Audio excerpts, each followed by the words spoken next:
पंडित जी, हमारी नौ देवी जो है, आज नवरात्र में नौ देवियों का पूजा करना चाहिए, तो पहले दिन से लेके आखिरी दिन तक वो कौन कौन सी नौ देवी हैं, तो हमारे कुछ दर्शकों को पूरी तरीके से नहीं पता है। ये बस उसी टाइम याद होता है, बाद में वो भूल जाते हैं। वो भी सर्च करते हैं कहीं कि ये पहले दिन कौन है सैलपुत्री, दूसरे दिन कौन है कुष्मांडा, ऐसे करके। तो वो नौ देवियां के बारे में थोड़ा डिटेल बता सकते हैं? बिल्कुल, थोड़ा क्यों, आपको बहुत अच्छे से हम बताएंगे। मैंने शुरू में ही भगवती का ये सप्तशती का श्लोक से बोला कि प्रथमम शैलपुत्रीं च द्वितीयं ब्रह्मचारिणी तृतीयं चंद्रघंटेति कुष्मांडेति चतुर्थकम पंचमं स्कंदमातेति षष्ठम कात्यायनीति च सप्तमं कालरात्रिति महागौरीति चाष्टमम नवमं सिद्धिदात्री च नव दुर्गा प्रकीर्तिता। ये नौ देवियों के मैंने नाम बताए, यही इनका क्रम है। इसी प्रकार से इनकी एक एक करके पूजा होती है। तो मंत्र में बोला गया श्लोक में कि प्रथमम शैलपुत्रीं च, पहले दिन शैलपुत्री की मां भगवती का पहला रूप कौन सा है? पहले दिन का शैलपुत्री की पूजा होती है। द्वितीयम ब्रह्मचारिणी, दूसरे दिन ब्रह्मचारिणी देवी की पूजा होती है। तृतीयम चंद्र घंटे थी, तीसरे दिन चंद्र घंटे की, चंद्र घंटा मैया की है।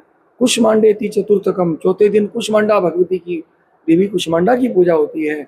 पंचमम स्कंद माते थी, स्कंद माता, जो स्कंद माने कार्तिकेय, उनकी माता जो है स्कंद माते थी, पांचवें दिन स्कंद माता की पूजा होती है।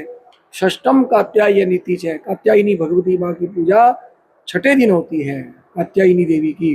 कात्यायनी देवी कुंवारी कन्याओं के विवाह की बाधा को दूर करने के लिए इतनी शक्तिशालिनी है, इतनी वर प्रदायिनी है कि उनकी कृपा का क्या वर्णन किया जाए। कोई भी कुंवारी कन्याएं इस 9 दिन के अंदर माँ भगवती कात्यायनी की बहुत अच्छे से विधि विधान से पूजा करती हैं।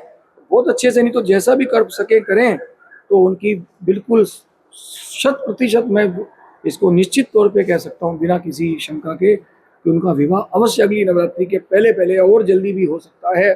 और वो विवाह की जो ये कामना से इस कात्यायनी भगवती की पूजा कैसे करनी चाहिए, उसका विस्तृत तरीका भी, जो भी भगवती की उपासना करने वाली कन्याएं हैं जिनको शादी के बारे में अपनी चिंता है, वो हमसे पूछ सकती हैं। और मीडिया संदेश के दर्शक होने के नाते उनको इस विषय की जानकारी हम एक पैसा भी लिए बिना दक्षिणा या किसी रूप में कि कैसे वो पूजा करनी चाहिए, इसकी जानकारी हम अपना कीमती समय निकाल करके उनको बिल्कुल निःशुल्क मीडिया संदेश के जो बोलेंगे कि हमने मीडिया संदेश में आपका ये पूरा देखा, मैया जी के नवरात्रि के, चैत्र नवरात्रि के ऊपर पूरा बुलेटिन देखा हमने, तो पूरा टेलीकास्ट देखा है, उसमें मालूम पड़ा कि आप कात्यायनी भगवती के बारे में बताने वाले थे, तो हम उनको बिल्कुल ये चीज़ निःशुल्क बताएंगे। और सामग्री वो अपने आप, जो भी सामग्री बता देंगे, अपने आप वो लेकर के उसकी पूजा करें। उनका विवाह निश्चित 100% 100% मैं ऐसा बोलता हूँ कि हो जाए। तो छठे दिन कात्यायनी देवी की, सप्तमम कालरात्रि थी, कालरात्रि माता की पूजा सातवें दिन। सप्तमम कालरात्रि थी, महागौरी थी चाष्टमी, जो बहुत ही गौरी सुंदर दिखने में, ब्लाउंड फेयर एकदम, बहुत ही श्वेत दुग्ध धवल एकदम जिनका कांतिमय रूप है, ऐसी भगवती महागौरी की पूजा है आठवें दिन होती है। और महागौरी थी चाष्टमम नवमम सिद्धिदात्री च, सभी सिद्धियों को देने वाली नवमम सिद्धिदात्री च, जिसके साथ ही 9वें दिन की उनकी उपासना के साथ ही नवरात्रि का समापन होता है। ऐसी माँ भगवती की पूजा सिद्धिदात्री की 9वें दिन होती है।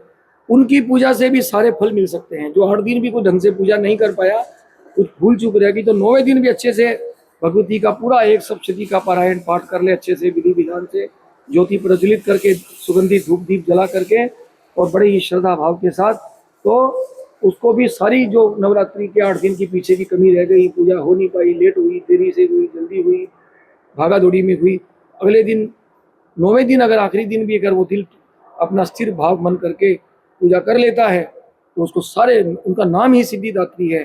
कोई भी करे, मतलब व्यक्ति, चाहे महिला करे, पुरुष करे, बच्चे करें, बड़े करें, विद्यार्थी हैं, अगर परीक्षा का समय रहेगा, अगर उनकी उपासना करते हैं बड़े भक्ति भाव से, तो उनकी परीक्षा में उनकी बुद्धि तीक्ष्ण हो जाएगी और अच्छे अंक उनको प्राप्त होंगे, उनको रैंकिंग प्राप्त होगी पढ़ाई के अंदर, परीक्षा के अंदर, और आगे भी उनके मार्ग प्रशस्त होते जाएंगे और उनकी मेंटल फैकल्टीज बहुत अच्छी डेवलप होंगी अगर वो भगवती सिद्धिदात्री की उपासना करते हैं। और 9 अलग अलग रूपों की उपासना एक एक करके करते जाएंगे, फलाहार पे करके या एक समय भोजन करके जैसी जिसकी शारीरिक सामर्थ्य है, फिर तो उसका कहना ही क्या है। तो इस प्रकार से ये 9 देवियों का मैंने आपको अलग अलग बताया। इनके भोग पहले दिन से लेकर 9 दिन तक अलग अलग देवियों को कौन कौन से लगने चाहिए वो भी हम आपको दे देंगे। वो नीचे स्लाइड में चलते रहेंगे, टेलीकास्ट में आप लोग देखते रहिए। और कोई उसमें भी और विशेष जानकारी चाहिए तो आप मीडिया संदेश के माध्यम से हमें प्रश्न भेज करके अपना, या हमें डायरेक्ट हमारे कॉन्टैक्ट नंबर पे 9987815015 या 9991610514 इस नंबर पे, या मीडिया संदेश के हमारे कमल जी चौरसिया जी को या सीमा यादव जी के जरिए प्रश्न भेज कर भी हमसे पूछ सकते हैं। मीडिया के जितने प्लेटफॉर्म्स हैं, चाहे वो लिंक्डइन हो, फेसबुक हो, उन सब पे भी मैं उपलब्ध हूँ, व्हाट्सएप के अलावा। तो इस प्रकार से आप अपने किसी भी प्रश्न के साथ हमसे संवाद कर सकते हैं।